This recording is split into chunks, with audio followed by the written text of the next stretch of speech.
Bon, il y a des trucs de ouf qui sont passés sur les réseaux, du coup faut qu'on en parle. A la base cette vidéo était pas prévue, mais il y a différents facteurs qui ont fait que finalement je la fais. Alors premièrement, je sais pas si vous connaissez le film Cars, mais j'avais prévu de faire une vidéo dessus parce que je le trouve vraiment génial et aussi parce qu'il a grandement fait partie de mon enfance. Du coup la nostalgie, tu vois.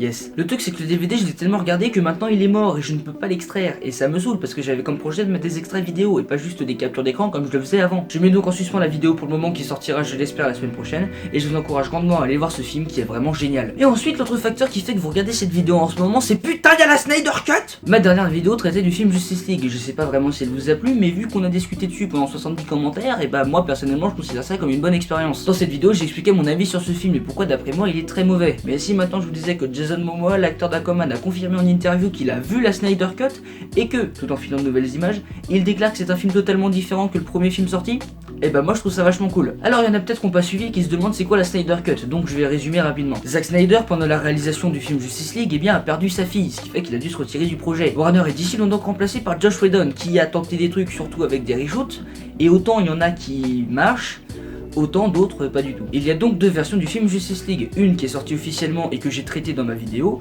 et l'autre qui est la version Zack Snyder du film et qui n'est pas sortie officiellement, la Snyder Cut. Comme je le disais dans ma vidéo, il y a des points qui sont présents dans la Snyder Cut qui sont également présents dans le film de base et qui sont à mes yeux pas ouf. Donc maintenant qu'on a une confirmation de la Snyder Cut et de nouvelles images, on va revenir sur mes attentes pour ce film qui, si jamais il sort un jour, va devoir rattraper beaucoup de trucs que voici. Le tour général du film a un gros problème. On passe par des moments ultra colorés, d'autres totalement pas. Par rapport à la bande-annonce, il y a beaucoup trop de trucs qui ont changé. Bref, le film, que ce soit au niveau de son aspect ou de son genre, a vraiment un manque de cohérence, c'est très relou. De même, les reshoots sont évidents et pas toujours utiles, surtout quand on voit ce qu'ils font de Superman, parce que oui, désolé, cette moustache est dégueulasse. Batman dans ce film ne sert à rien et est écrit avec le cul parce que l'excuse du vu que Superman est mort, maintenant je change est utilisée pour tout et n'importe quoi. Flash, Cyborg et Aquaman sont sympas, mais vu qu'ils ont pas eu de film avant celui-là, on n'arrive pas à s'attacher à eux. Et le film en lui-même n'aide vraiment pas, vu qu'ils ont quasiment tous des dialogues complètement cons, vu qu'il faut les introduire en 2 minutes, et ça ne marche pas. Wonder Woman, j'en ai pas trop parlé dans ma vidéo, mais au milieu de tout ça, c'est le point, je dirais, le moins raté, vu qu'on a eu un film avec elle avant, donc on est attaché à elle.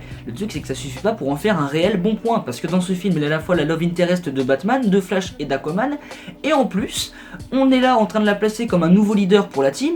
Mais en fait non, vu qu'il y a Batman, et puis en fait renom, vu que Superman est ressuscité. Bref, dans tout ça, et d'ailleurs vous me direz comme quasiment tous les personnages, en fait elle ne sert à rien, et c'est con, parce que Wonder Woman on l'aime bien. Vous rajoutez avec tout ça une musique bien naze comparée aux autres films du DCU, une histoire complètement conne avec des scènes qui sont là parce que tu comprends, c'est un film d'équipe, donc si l'équipe elle se dispute, il nous faut une scène où l'équipe elle se dispute, même si ça n'a aucun putain de sens, mais il faut parce que c'est un film d'équipe.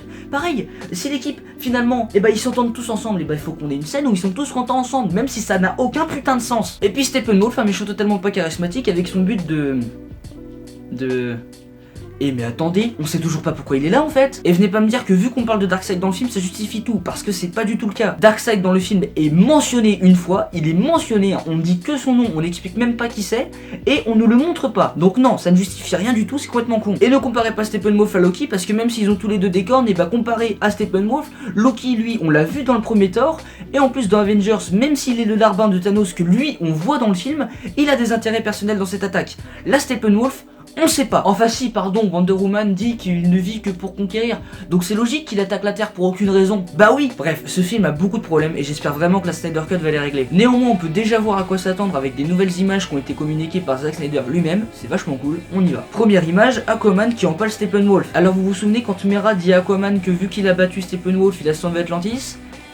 S'il y a bien cette scène dans la Snyder Cut, ça justifiera enfin cette phrase.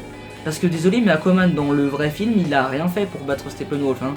Il a juste sauté partout comme un teubé, vu que les lois de la gravité s'affectent pas sur lui apparemment. Bref, il a rien fait. Deuxième image, on voit Steppenwolf qui attaque Cyborg alors que son père est enfermé dans une prison et bosse sur la boîte mère. Alors là, ça pourrait expliquer beaucoup de trucs de façon logique. Genre, comment que se fait-ce que Cyborg il a la boîte mère? Comment que se fait-ce que Steppenwolf il récupère la boîte mère hors champ? Et surtout, comment que se fait-ce que Superman il est ressuscité? Parce que oui, c'est complètement con, mais là, si on met cette scène, on pourrait l'expliquer en disant que le père de Victor, il travaille sur un vaisseau kryptonien. Donc ça ça pourrait expliquer de façon logique un truc complètement con, à savoir ressusciter Superman. Ça reste que c'est complètement con, mais ça serait logique. Et puis finalement, troisième et quatrième image sur Flash cette fois-ci, une on le voit devant une explosion, ce qui rappelle les visions de Batman dans Batman vs Superman, et une autre où on voit Barry avec la version DCU de Iris West. Voilà, ça c'est bien, je sais pas si on aura ça pour tous les personnages, mais là on a enfin un arc concret pour Barry, et c'est cool, parce qu'il va commencer le film en étant un mec pas social, et va finir le film en étant avec Iris West, ou en tout cas en commençant à parler avec elle.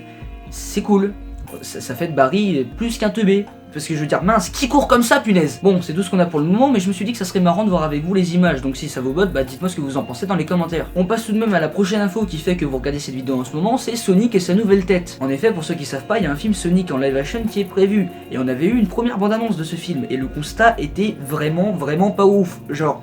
Regardez-moi cette tête, c'est dégueulasse. Ben maintenant c'est réglé, vu que comme l'avait annoncé le réalisateur, et ben ils ont modifié le design de Sonic, et on est passé de ça à ça.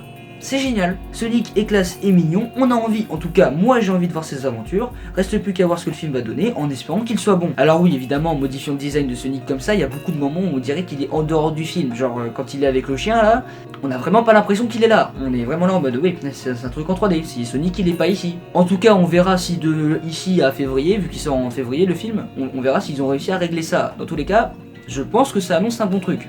C'est cool. Voilà, c'est tout pour cette vidéo qui est un peu différente de celle que je fais d'habitude, néanmoins j'espère qu'elle vous aura plu. Je vous dis donc à plus pour une autre vidéo, donc à plus.